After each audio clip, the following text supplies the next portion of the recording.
encore ce soir pour une nouvelle formation. Donc, comme le disait Noémie, ce soir, on va un petit peu changer le modèle.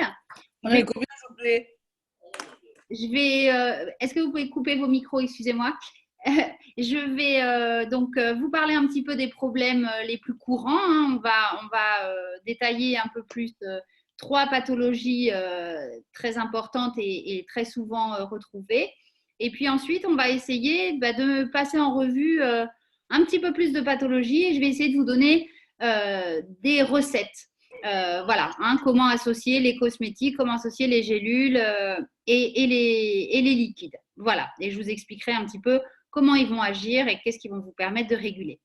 Voilà, donc on va tout de suite commencer et puis ensuite on reprendra avec Noémie et on fera ces petits points sur que ce soit des petites fiches pratiques pour vous.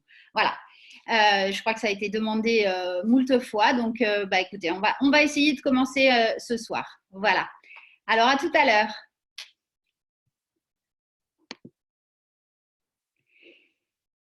Donc, ce soir, les problèmes de peau.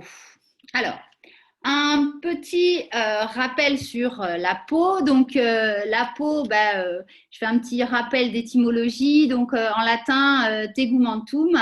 Donc, ça veut dire couverture. Elle porte bien son nom, puisque elle couvre l'intégralité de notre corps et elle sert également de protection. Vous le verrez plus tard.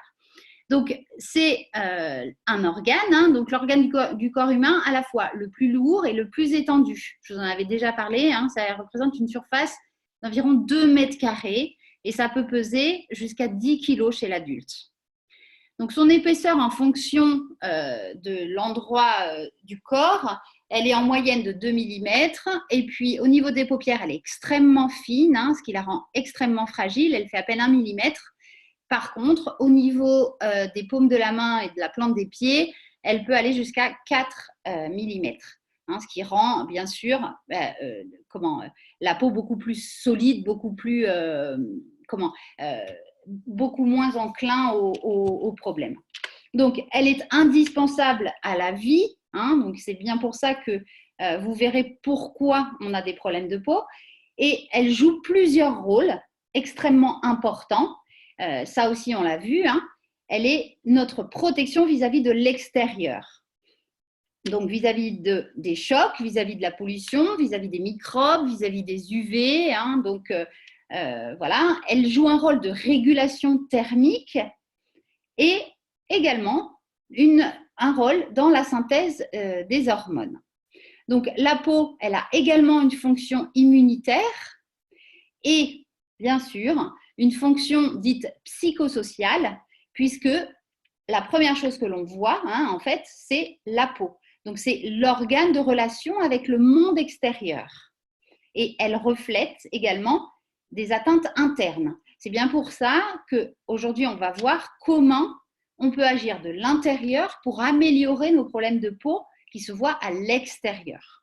Donc ça, c'est très, très important.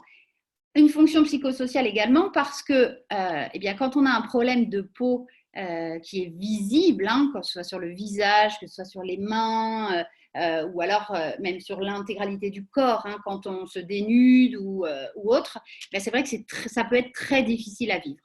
Donc, on va voir que la peau a un rôle essentiel. Donc, la structure de la peau, je vous la fais en bref. Donc, on a l'épiderme, le derme et l'hypoderme. Mais surtout, au niveau de cette peau, on va avoir différentes glandes, différentes choses qui vont pouvoir être atteintes en fonction de la pathologie dont on va souffrir. Donc, là, notamment, donc vous voyez les glandes qui sont productrices de sébum qui vont être atteintes dans un certain type de pathologie. Les veines également, donc, puisque c'est très vascularisé, la peau. Donc, vous verrez aussi qu'il peut y avoir une atteinte au niveau de ces vaisseaux. Les muscles, bien évidemment, puisque ça va donner la qualité de la peau, la densité, l'effet tenseur aussi. Et ensuite, bon, vous avez le poil, vous avez des récepteurs sensoriels, voilà, vous avez tout un tas de choses qui, cette peau est très très vivante. Donc les problèmes de peau, bien, en fait, déjà, la dermatologie, c'est une matière extrêmement compliquée parce que les problèmes de peau sont divers et variés. Leurs manifestations également peuvent être très ressemblantes d'une pathologie à l'autre et pour autant, les soins ne vont absolument pas être identiques. Donc, il est très important déjà d'identifier de quoi on souffre. Ensuite, on va leur donner un nom pour pouvoir le traiter à bon escient. Ensuite, il va falloir trouver la cause ou l'élément déclencheur. Donc, on va rechercher si c'est une cause psychologique, si c'est une cause génétique, si c'est un élément déclencheur, bien, ça peut être le soleil, ça peut être la pollution, ça peut être une allergie alimentaire, vous verrez. Ensuite, on va traiter donc, dans un premier lieu, cette cause, parce que on va essayer d'éviter que ça revienne. On va appliquer des produits qui vont être adaptés.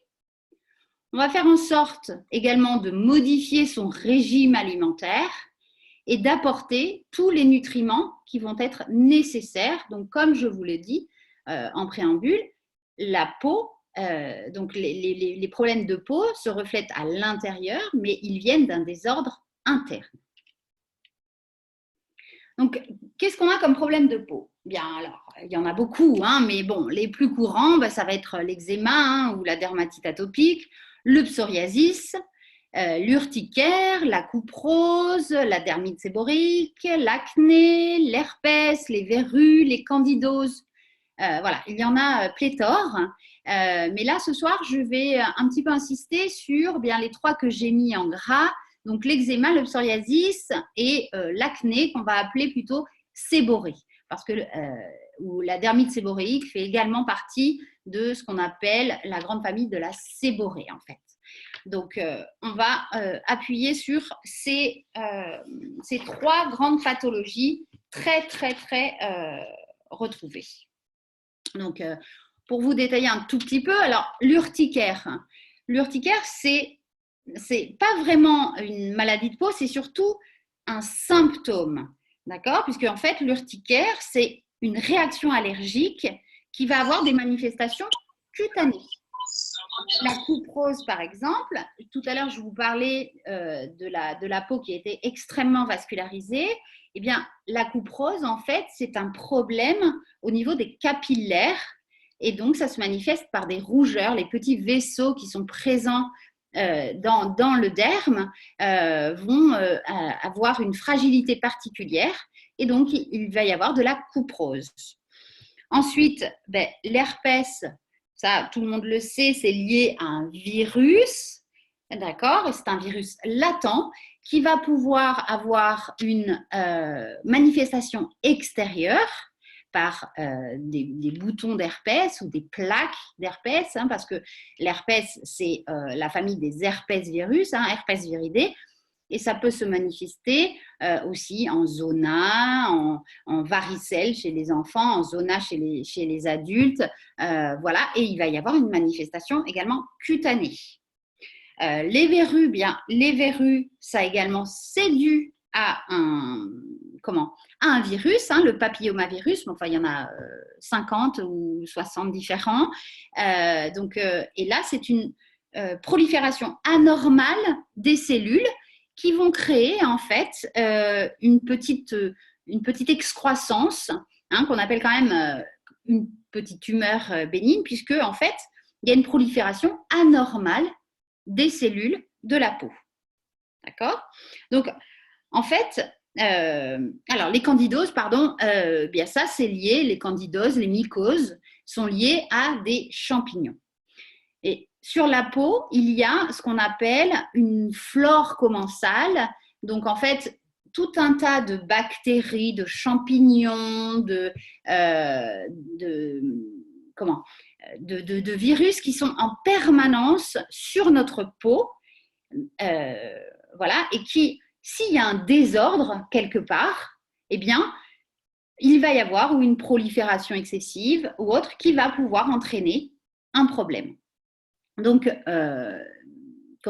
l'herpès, les verrues, les candidoses, en fait, surtout l'herpès et les verrues, pardon, comme elles sont liées à des virus, eh bien, en fait, c'est le caractère viral qui va donner la contagiosité de ces problématiques. Hein, puisqu'on sait que les verrues sont très contagieuses, hein, elles se transmettent dans les pédiluves des piscines ou autres, mais il y a également une autocontamination. Hein, quand on se gratte, on s'auto-contamine, c'est-à-dire qu'on part d'une verrue et on peut en avoir plein de petites.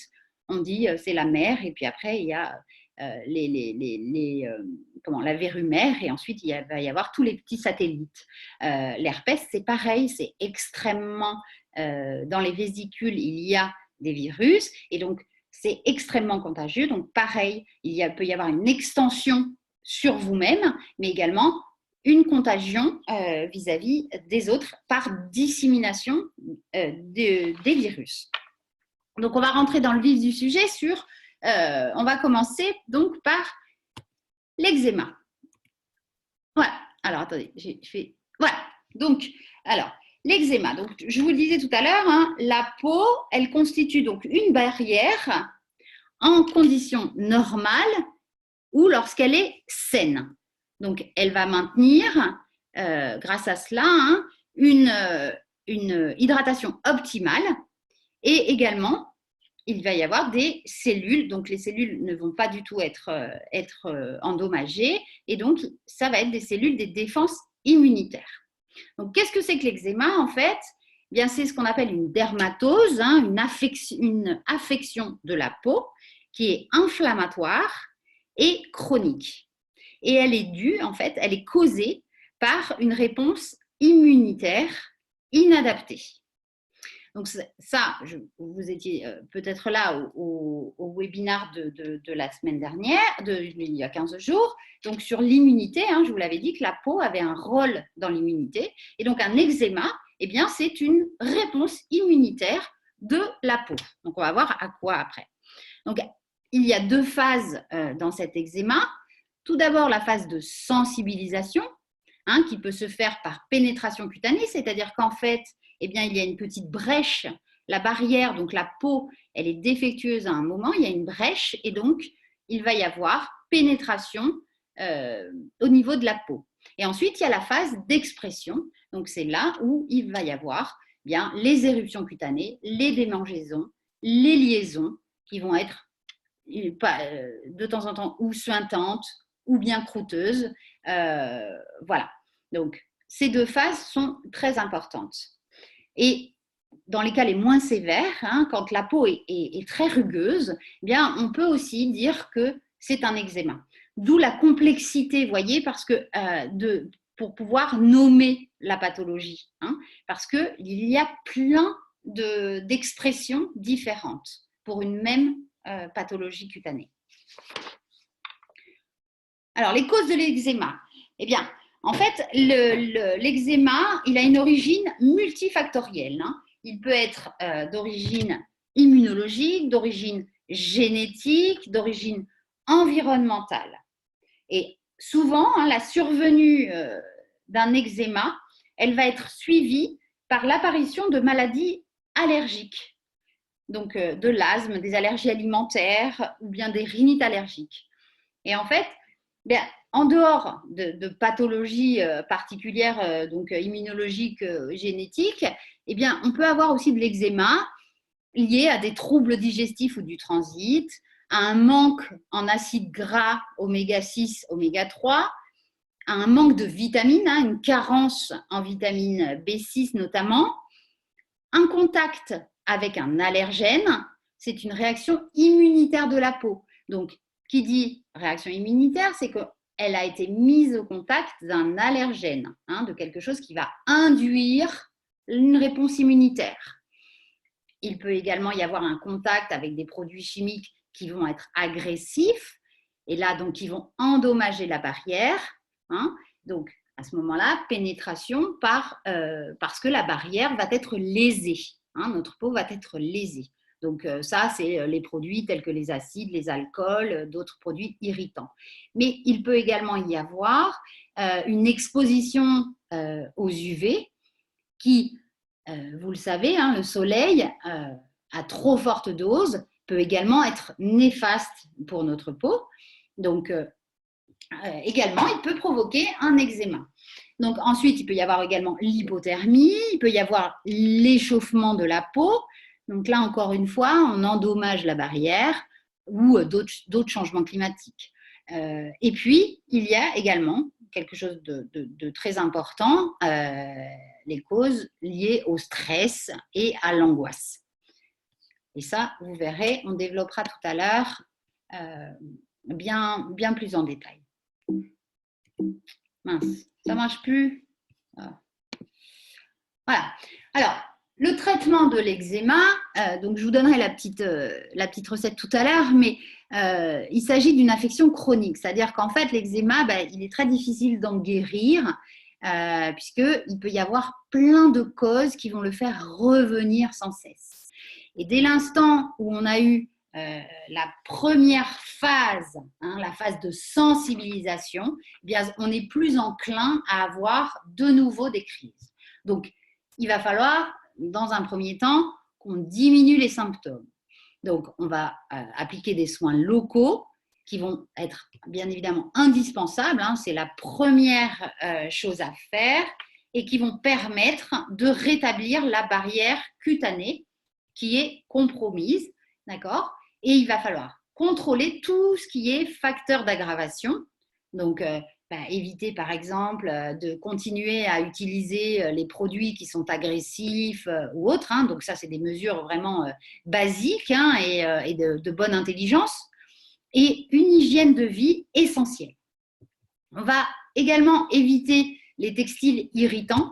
Alors ça, on n'y pense pas, mais dans énormément de pathologies, que ce soit de la peau ou autre, je pense par exemple quelque chose de totalement différent, mais les femmes qui ont des mycoses vaginales ou des infections urinaires à répétition, etc., on ne leur dit pas assez, mais par exemple, quelque chose qui est très mauvais et qui est très irritant, ça va être tout ce qui n'est pas en coton.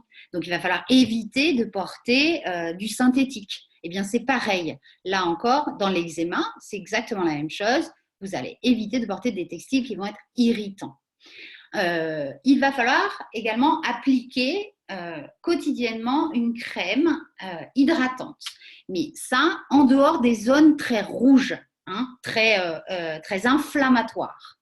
Et la toilette, normalement, doit se faire avec un savon sans savon parce que le savon, il va avoir tendance également à irriter la peau. Donc, avec ça, je vous l'ai dit tout à l'heure, puisque la peau, c'est le reflet de l'intérieur, eh bien, on va apporter une alimentation qui va être ciblée et on va également réguler les petits désordres internes en apportant les nutriments adaptés. Alors, le psoriasis, ça c'est quelque chose qui est aussi très courant. Je vous ai pas mis les pourcentages, mais quand j'ai regardé un petit peu les affections, il y a quand même beaucoup de gens qui sont atteints de ce type de pathologie. Bon, le premier, c'est quand même l'eczéma et la dermatite atopique. Donc, le psoriasis, bien, là encore, il se manifeste sur la peau, d'accord, et il trouve son origine à l'intérieur du corps. Donc, ça, j'insiste là-dessus, vraiment pour vous dire que l'association des traitements locaux et des traitements internes, c'est obligatoire. Donc, c'est une maladie, en fait, cette maladie, c'est quoi ? Bien, c'est une réaction anormale de l'organisme vis-à-vis d'agresseurs extérieurs. Et en fait, la couche supérieure de l'épiderme, elle a un renouvellement cellulaire beaucoup plus rapide que le cycle normal. Le cycle de division normal des cellules de la peau, c'est environ 28 jours. Et en fait, là, dans le cas du psoriasis, eh bien, c'est réduit à 4 à 5 jours. Donc, c'est pour ça que bien, on a il y a plein de phases hein, avec le psoriasis, mais on peut avoir ben, quelques plaques rougeâtres, irritées, écailleuses. Ça va énormément également démanger, hein, puisque en fait la peau, eh bien, elle se renouvelle très très très rapidement. Donc, contrairement au cycle normal. Donc, les zones qui sont les plus touchées par le psoriasis, ça va être le cuir chevelu, les coudes, les genoux et toutes les zones de jonction. Hein. Souvent, on observe les psoriasis souvent chez les gens énormément sur les coudes. Je pense que c'est la zone la plus, et les cheveux, la zone la plus, la plus touchée. Voilà. Donc, pendant les phases de crise, hein, pendant les poussées, donc, il y a l'apparition de plaques rougeâtres et la taille des symptômes peut varier considérablement. Hein. On peut aller d'une toute petite plaque de psoriasis minuscule, ce qui va justement être difficile pour le dermatologue à nommer, hein, puisque ça va ressembler un petit peu peut-être à un eczéma un peu sec. Donc voilà, ou alors jusqu'à la dimension d'une paume de la main.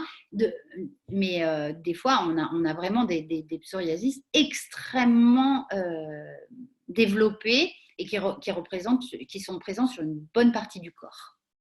Donc, encore une fois, là, cette dermatose, elle va être accompagnée de squames, hein, c'est-à-dire que la peau va partir, d'accord, et de démangeaisons. Et en plus, c'est douloureux, le psoriasis. C'est vraiment des sensations douloureuses. Voilà. Et on a vu quand même que cette maladie, elle avait apparemment une origine également génétique. Et la présence, il y a deux types de psoriasis en fonction de la présence d'un antigène, l'antigène HLA. Donc ça, ben, quand vous êtes diagnostiqué avoir un psoriasis, c'est peut-être intéressant de voir si il y a la présence de cet antigène ou pas. Voilà. Donc les causes, hélas, voilà, on ne sait pas trop, hein, les causes ne sont pas clairement définies. La cause principale, donc, c'est la prédisposition génétique à l'apparition de la maladie, c'est ce que je vous ai dit avec l'antigène, mais surtout, hein, le rôle de l'état général et psychologique dans les poussées de psoriasis, il est reconnu. Et donc, un des facteurs principaux de déclenchement de la poussée, ça va être le stress, également la fatigue ou même un choc émotionnel, un accident, voilà, quelque chose qui vous a vraiment bouleversé. Donc ça va être un facteur de déclenchement de la première poussée.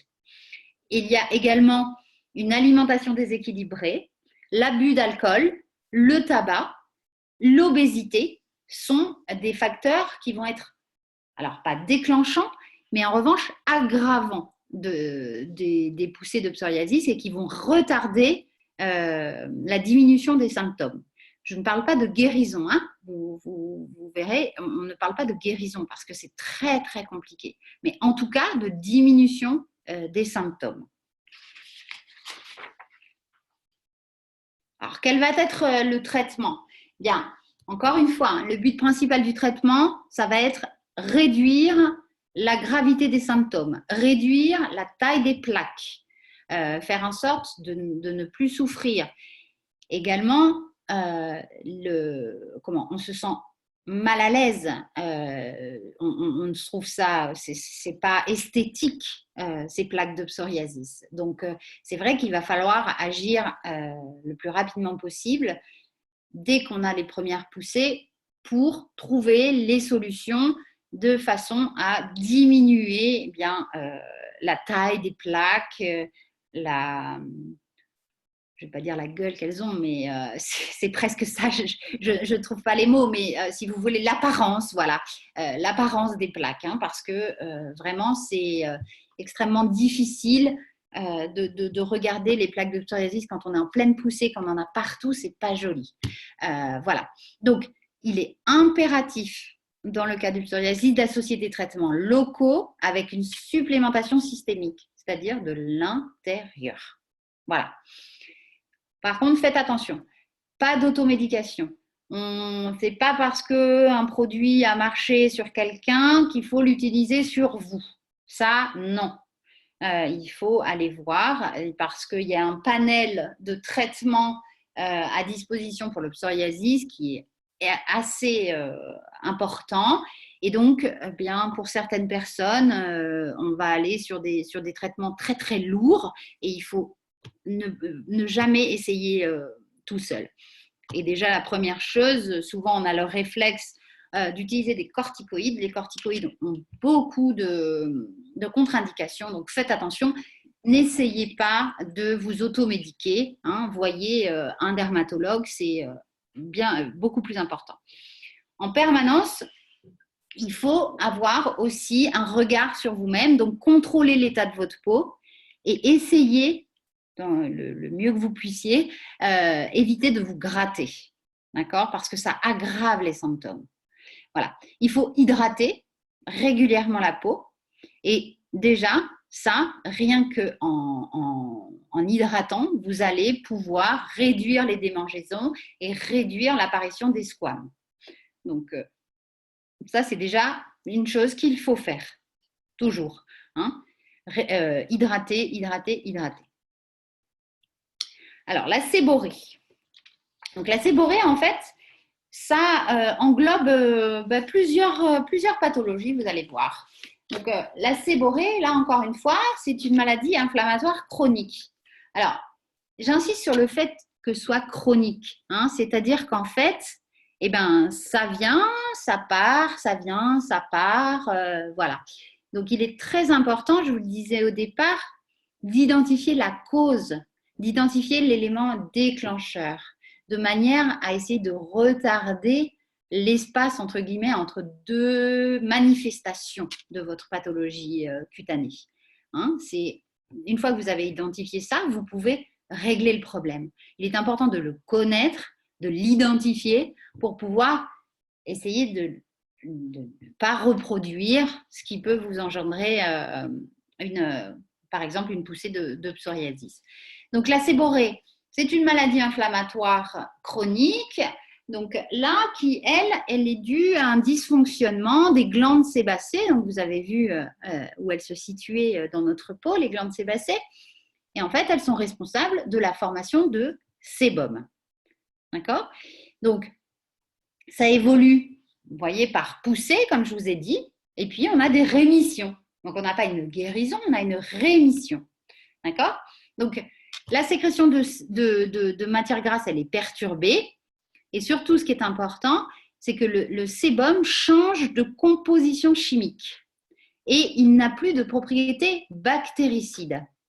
Donc, ça, c'est très important parce que je vous ai dit que sur la peau, on a toujours une flore commensale, donc des bactéries qui sont tout le temps là, nos habitants permanents, comme je les appelle. Et en fait, le sébum, quand il est excrété, les bactéries n'ont pas d'action virulente, elles ne créent pas d'infection, d'accord? Mais là, le sébum change sa composition chimique. Donc, on peut avoir des papules, des pustules infectées. Ce sont les gros boutons blancs qu'on peut avoir, notamment dans l'acné. Alors, cette pathologie, elle est souvent due à un déséquilibre hormonal, autant chez l'adulte que chez les adolescents. Et bien évidemment, c'est un grave problème esthétique, psychologique et également médical. Et en l'absence donc de traitement approprié, parce que souvent la séborrhée, elle va se déclencher au niveau des cheveux dans un premier temps, mais elle peut se développer après un peu partout et elle peut provoquer donc l'acné, plutôt chez les adolescents, la dermatite séborrhéique, plutôt chez l'adulte, et jusqu'à l'eczéma séborrhéique. Donc là, vous voyez, ce sont deux pathologies associées, donc encore plus difficile de l'éliminer. Donc les différents types de séborrhée, puisque je vous ai dit qu'il y en avait plusieurs. Donc, il y a la séborrhée sèche. Donc là, ça va être plutôt… oui, parce que la séborrhée, ça ne veut pas dire spécialement un excès de sébum. Hein. Donc, c'est pour ça qu'on a une séborrhée qui est sèche. Hein. Ce n'est pas un excès à proprement parler de sébum, mais en revanche, c'est un changement de sa composition chimique. Donc, la peau, là, pour le coup, elle est sèche, elle est très serrée, hein, elle est très fermée. Donc, les pores sont très, très resserrés. Il peut y avoir des petites fissures. On a des démangeaisons. Alors, ça, c'est surtout au niveau des cheveux, hein, au niveau du cuir chevelu. On va avoir des petites pellicules qui sont très sèches et abondantes. Voilà, celles qui ne restent pas en fait sur les cheveux. On va avoir une desquamation de la peau sur le visage, sur les épaules, dans la nuque. Les cheveux vont être très fins, fragiles, ternes et avec des pointes fourchues. Et ensuite, on va également avoir sur la peau des taches rougeâtres par toutes les zones qui vont être atteintes par cette séborrhée, donc par cette modification de la composition chimique du sébum.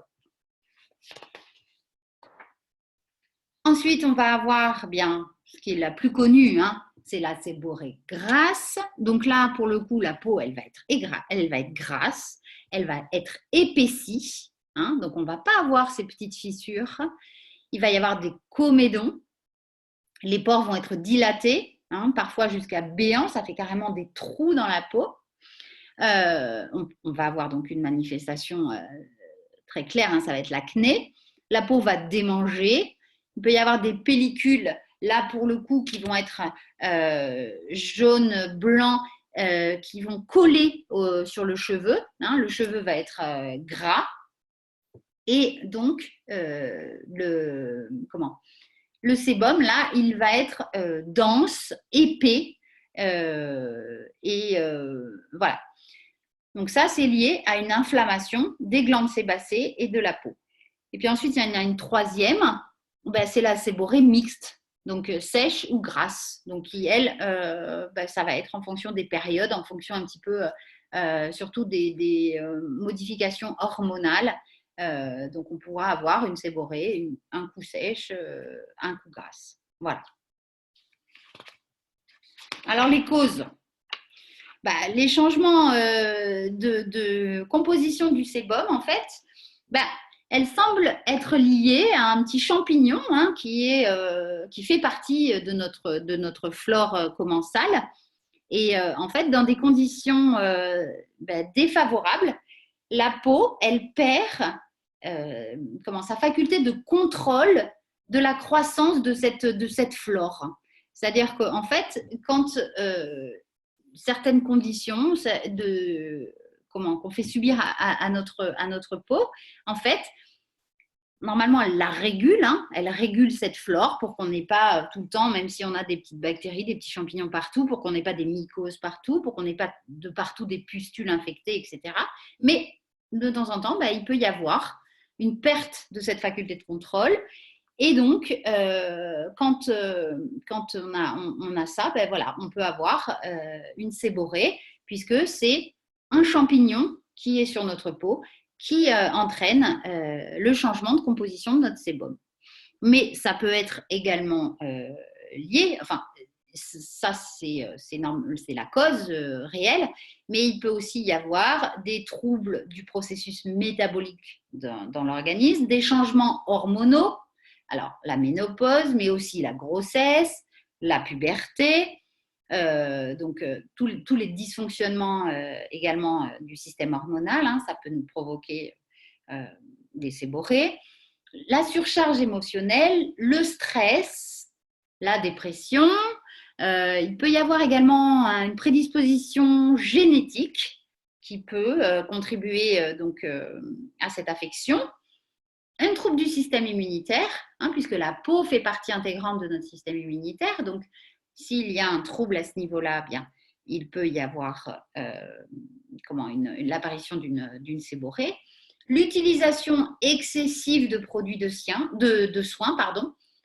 ou vice-versa, hein, le manque d'hygiène.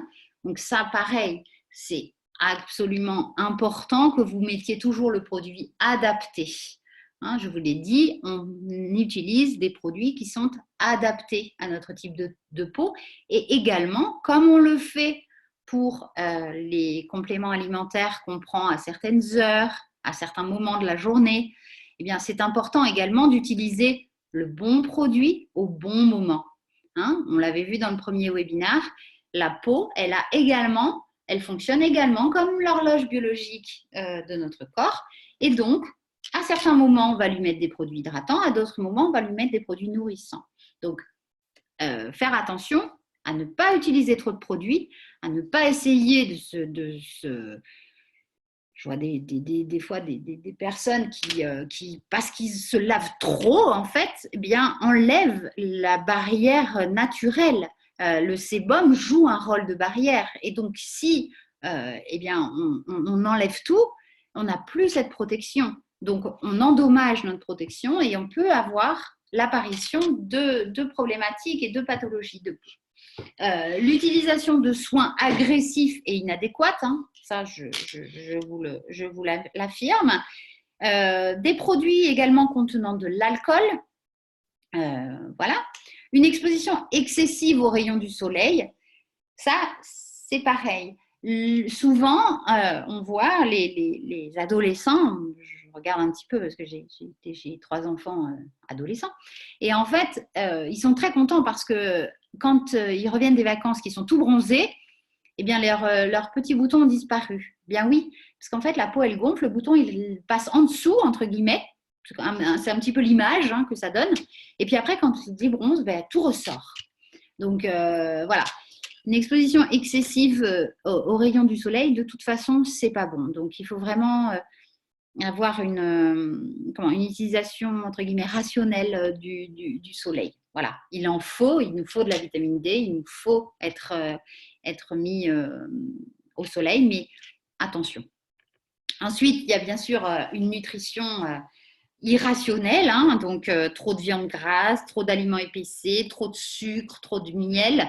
Ben, vous savez très bien que souvent on dit aux jeunes attention, ne mange pas de chocolat, attention, ne mange pas de charcuterie, s'ils sont enclins à l'acné, eh bien on leur donne également des conseils diététiques pour éviter de contribuer encore à accentuer ces symptômes. Donc, les traitements de la séborrhée, eh bien, ça va être des mesures d'hygiène, hein, clairement, adaptées, bien évidemment. Ensuite, ça va être des compléments alimentaires, encore une fois, adaptés. Une alimentation équilibrée et adaptée. Et une exposition raisonnée au rayonnement UV.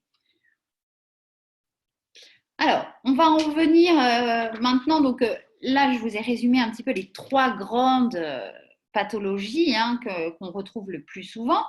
Donc maintenant, on va un petit peu rentrer dans le vif du sujet sur bien les produits du Whole Life, les produits cosmétiques et les compléments alimentaires.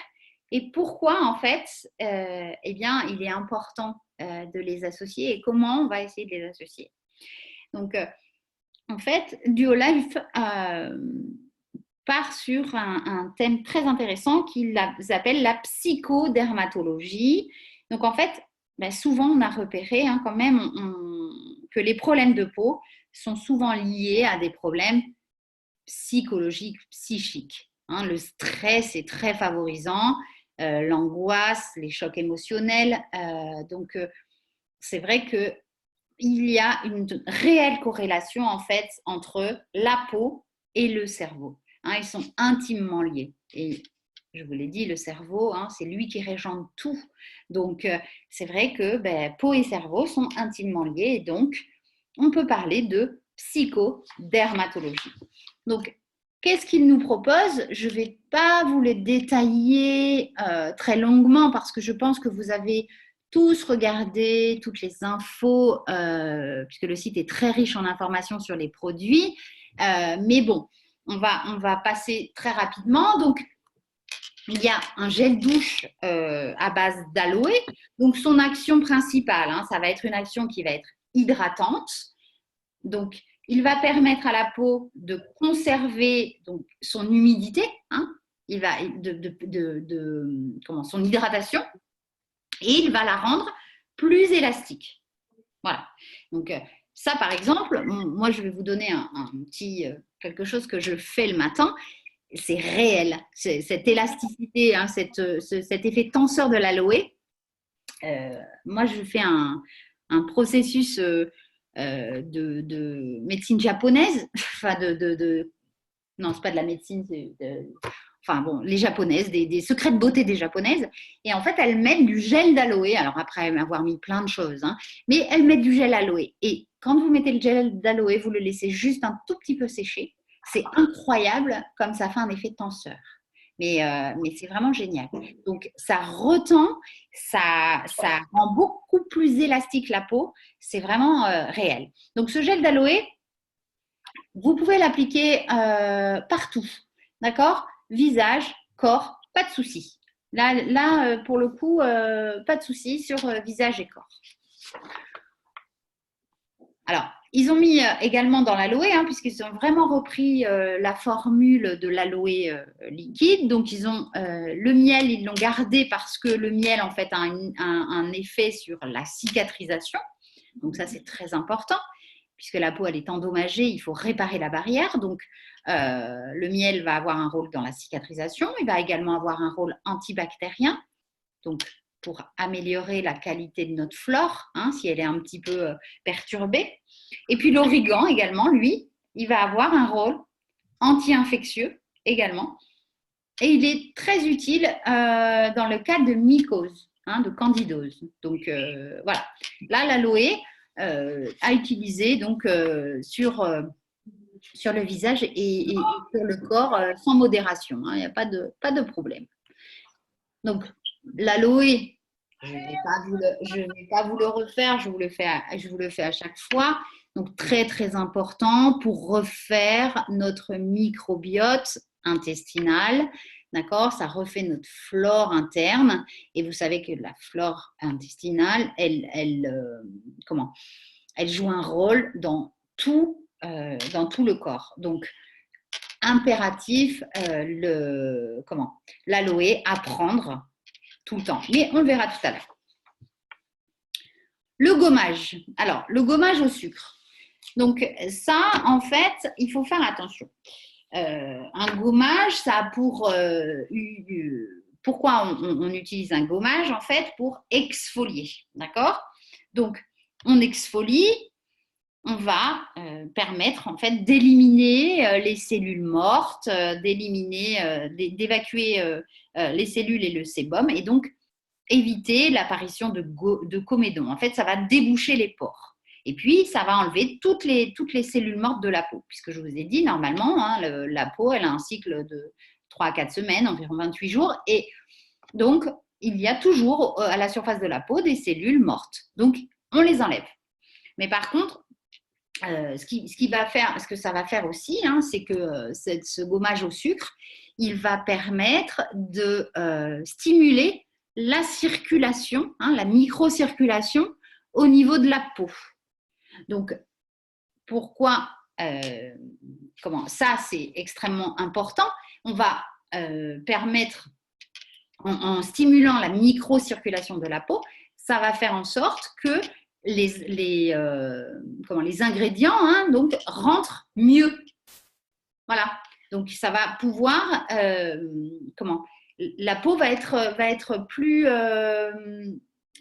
perméable. Voilà. Donc, on va lui enlever toute cette couche qu'il a de cellules mortes, etc., qui va gêner, en fait, la pénétration de tout ce qui est produit topique qu'on va essayer de mettre derrière. Donc ça, c'est extrêmement important.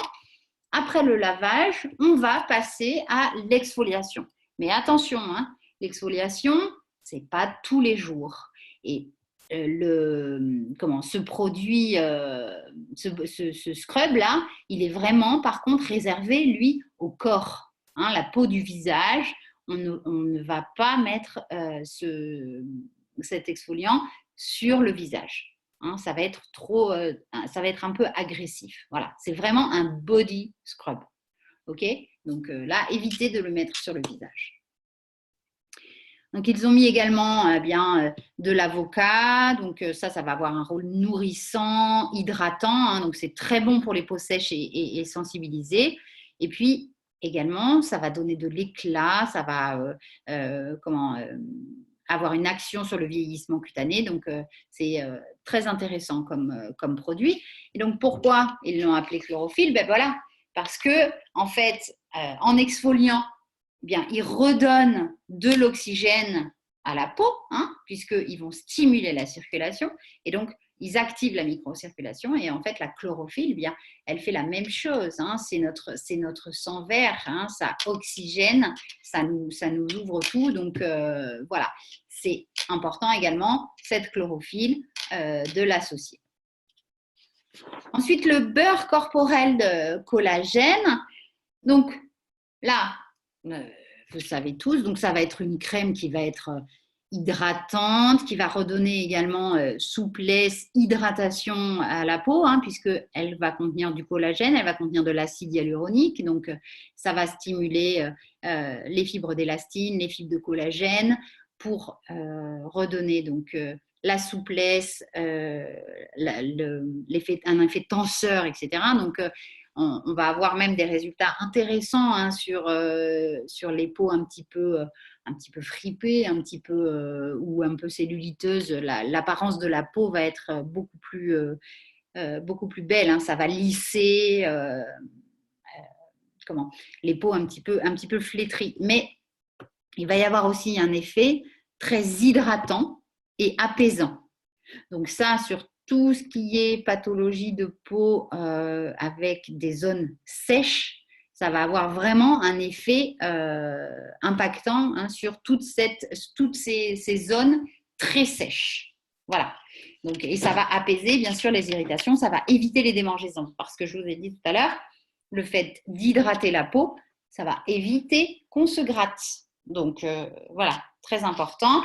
On va passer le beurre de collagène. Et donc, on va continuer avec, bien évidemment, le collagène, parce qu'on va agir de l'intérieur pour améliorer l'aspect extérieur de notre peau. Hein, donc, avec l'acide hyaluronique, avec le collagène marin, avec la mangue qui va être antioxydante, etc. La Vita-C, la crème pour les mains, je ne vous l'ai pas mis là parce que bon, c'est pas, on va l'appliquer uniquement sur les mains. Donc voilà, mais la vitamine C va avoir une action antioxydante, donc elle va pouvoir agir également sur la présence des taches un petit peu de vieillesse, etc., qui sont dues hein, à des agressions extérieures. On l'avait vu dans le premier webinaire. Donc, Vita C, hein, associé à la vitamine C qui est un antioxydant fabuleux.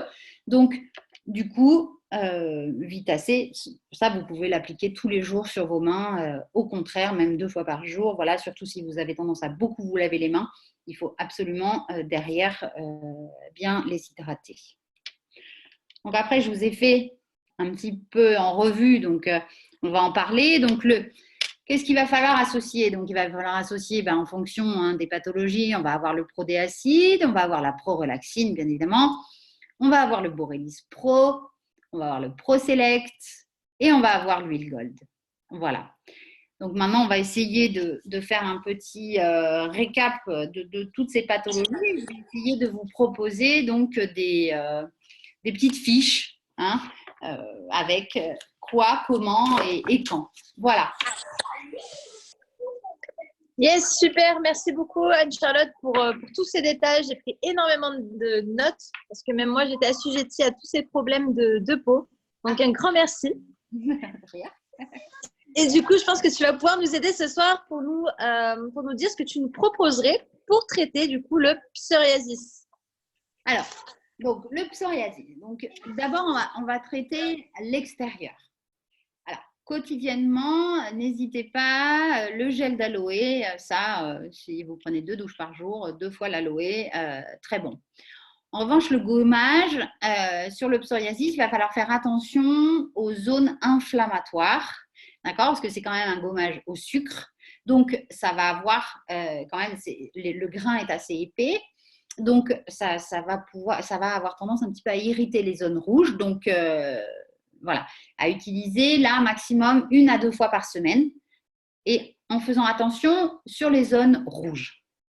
Après, le beurre de collagène, alors là, n'hésitez pas, 1 à 2 fois par jour sur les zones très sèches, très important. Voilà, ça, n'hésitez pas, faites-le. Donc, en gros, quotidiennement, vous pouvez utiliser gel d'aloe et le beurre de collagène sur les zones sèches, le beurre de collagène et le gommage, 1 à 2 fois par semaine, puisque je vous ai dit qu'il y avait un renouvellement cellulaire très très rapide et que donc il y avait tous les 5 jours les cellules mortes de la peau, il y avait des cellules mortes sur la peau, donc le gommage va servir à ça. Donc 1 fois par semaine, c'est très bien, c'est à peu près le cycle, d'accord?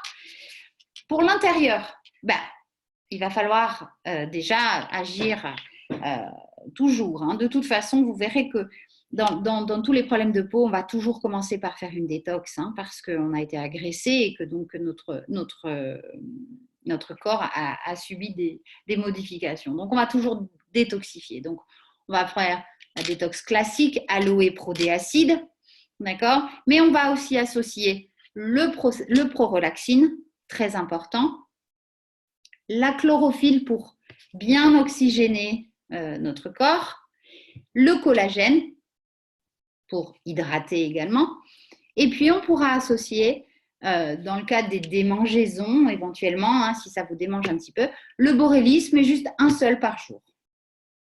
Voilà. Super, je te remercie. Je témoigne, petit témoignage personnel. Je faisais beaucoup de psoriasis et depuis que je suis je prends la détox quotidiennement, je n'en ai plus. Et d'ailleurs, est-ce que tu pourrais donner un conseil aussi pour le cuir chevelu? Parce que moi, c'était vraiment le cuir chevelu qui était attaqué. J'avais perdu tous mes cheveux. Est-ce que tu aurais quelque chose à proposer pour le cuir chevelu? Alors, pour le cuir chevelu, ça va être exactement la même chose. D'accord? Éventuellement, vous pourrez prendre la kératine, parce que la kératine aussi va agir sur le bulbe et va réguler également le bulbe. Le problème du psoriasis, quand vous avez des plaques dans le cuir chevelu, vous avez tendance à perdre les cheveux au niveau du cuir chevelu. Ça va endommager votre bulbe.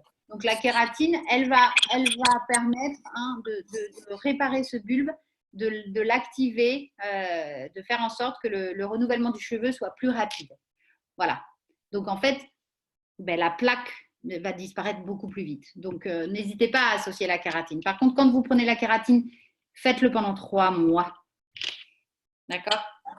Super, merci de ces conseils. Et qu'est-ce que tu conseilles aussi pour l'eczéma? Alors, l'eczéma. Donc, on commencera toujours par la même chose. Donc, l'eczéma. Pareil, le gel d'aloe, ça va vous apaiser. D'accord? Ça a vraiment une vertu apaisante, le gel d'aloe. Donc, quand vous passez quand vous lavez, quand vous mettez un produit sur le corps, faites-le en conscience. C'est extrêmement important de le faire en conscience. C'est-à-dire que ne faites pas comme ça, on se lave vite, vite, vite, vite. Non. Appliquez-le, d'accord? C'est important. Posez-le, ok? On veut que le produit ait un effet bénéfique sur nous, d'accord? Le gel d'aloe, on veut qu'il ait le temps de pénétrer et de nous apaiser. Donc, appliquez le gel d'aloe, ça comme un savon, certes, mais laissez-le un petit peu agir. Là encore, le gommage à faire sur un eczéma sec, pas un eczéma irrité.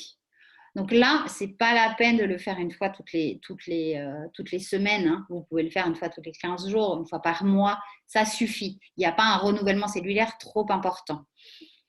Le beurre de collagène, vous pouvez également l'appliquer quotidiennement. Et là encore, sur plutôt les zones sèches. OK? Pour l'intérieur, on va refaire notre détox, aloe, prodéacide, chlorophylle. Et il va falloir associer bien évidemment la prorelaxine, puisque on le sait, psoriasis, eczéma, il y a quand même un facteur aggravant ou déclenchant qui est le stress. Donc la prorelaxine, dans ces cas-là, il faut le prendre un le matin et un le soir. D'accord? Pour qu'il y ait une action sur la journée. D'accord? On ne va pas le prendre pour faciliter l'endormissement. On va le prendre pour apaiser tout au long de la journée. Donc, un le matin et un le soir. Voilà. Super. Voilà. Tu conseilles quoi pour les enfants, du coup, qui ont de l'eczéma? Pareil? Alors, les enfants à partir de 12 ans, hein. D'accord? Les produits sont adaptés à partir de 12 ans, hein. Donc, faites attention quand même. Quand ce sont des enfants plus petits, vous pouvez appliquer les produits. Donc, les produits cosmétiques sont applicables à partir de 3 ans. Voilà. Donc, pas de souci. Vous pouvez appliquer les produits cosmétiques. Alors, à mon avis, le scrub, ça va être mal toléré. Je vous le dis, parce que ça gratouille un petit peu quand même, hein, donc l'enfant il va peut-être pas apprécier. Mais en revanche, le gel d'aloe sans souci et le beurre de collagène, pas de problème non plus. Voilà. Pas sur le visage non plus le beurre de collagène, hein. D'accord? Voilà. Ça marche. Super. Hop, je prends mes petites notes en même temps. Pour les peaux séborrhées. Alors, pour tout ce qui est séborrhée, donc là, on va faire aloe, gel lavant, donc pareil, visage corps, et le scrub. D'accord?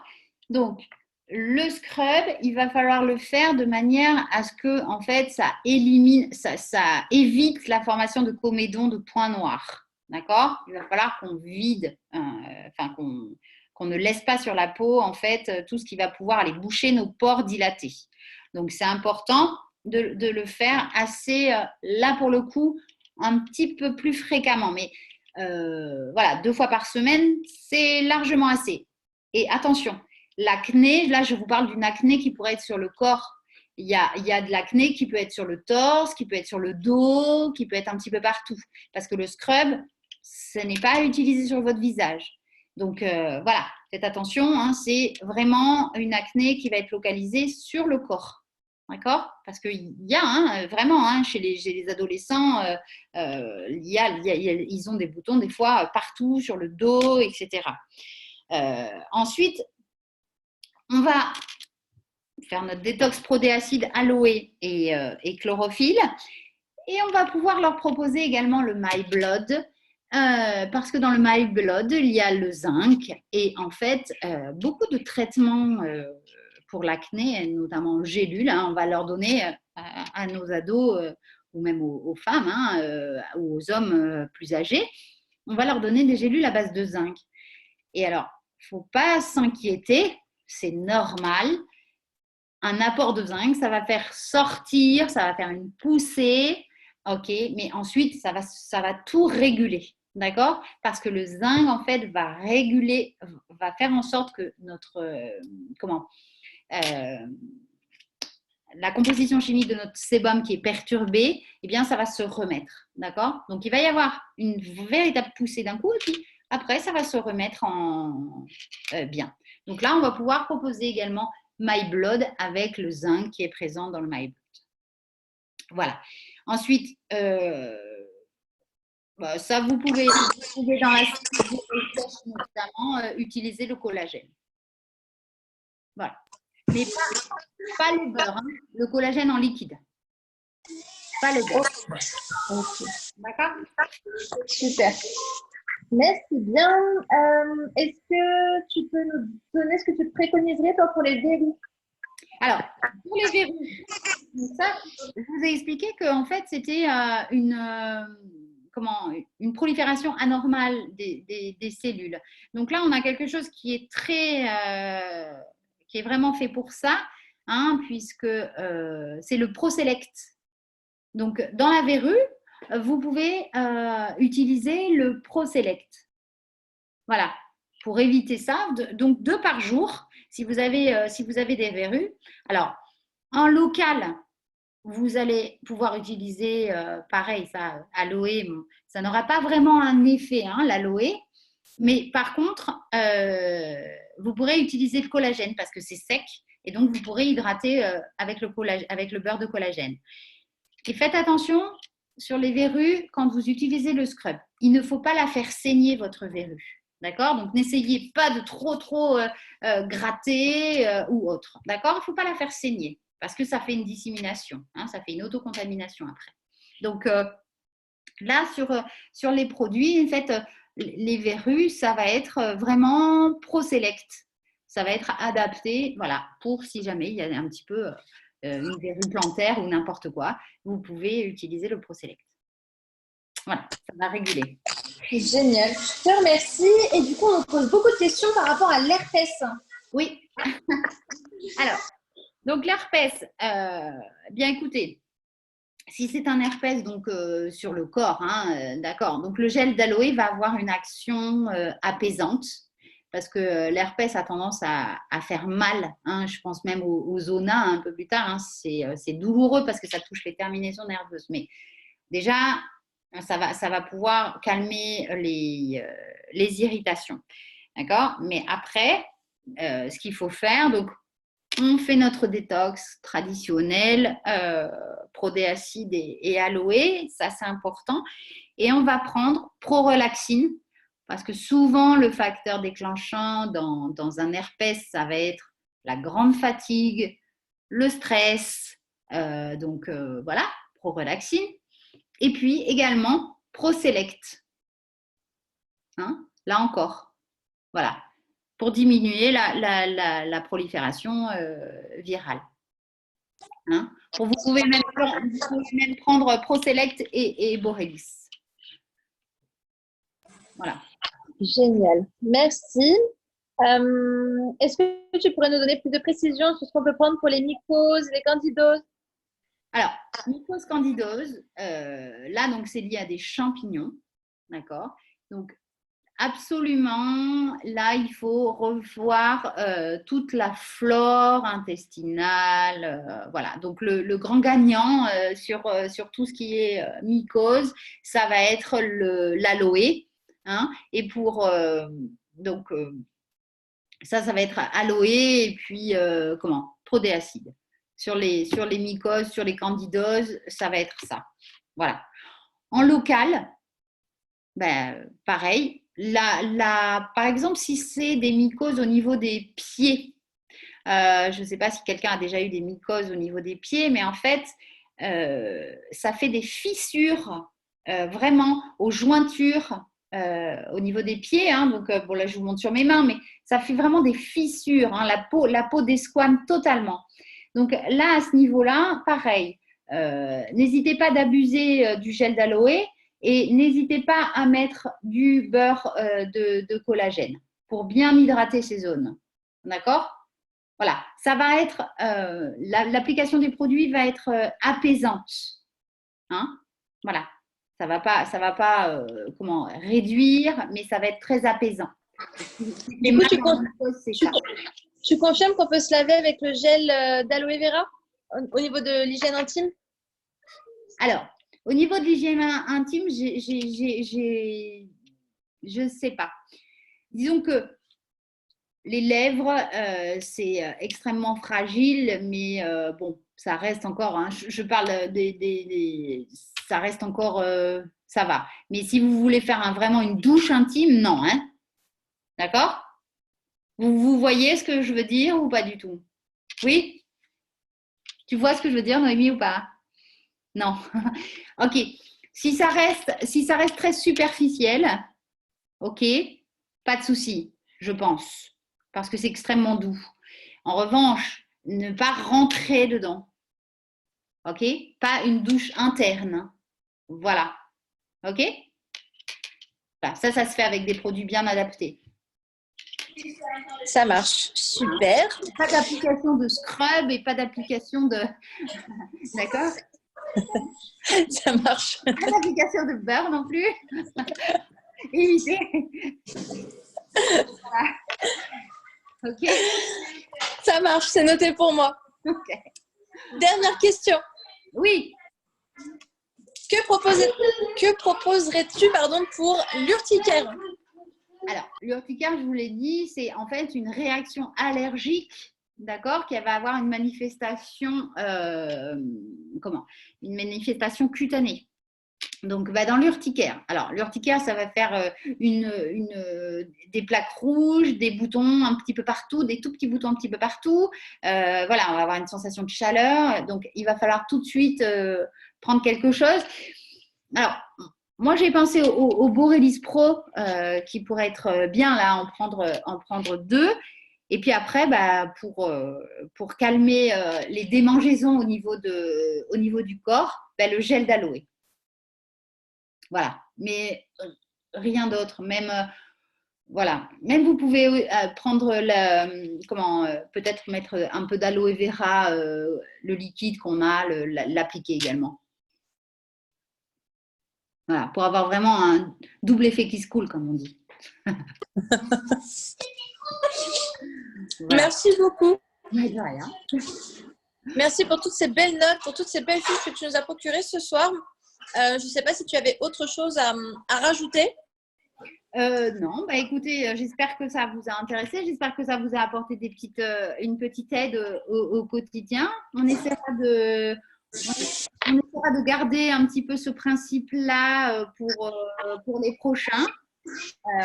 Voilà, donc moi je vais vous souhaiter à tous de très bonnes fêtes. Je garde la ligne Infoline ouverte, hein, ne vous inquiétez pas, pendant les fêtes, pendant le mois de décembre, pas de souci. Mais après, on reprendra les webinaires qu'en janvier.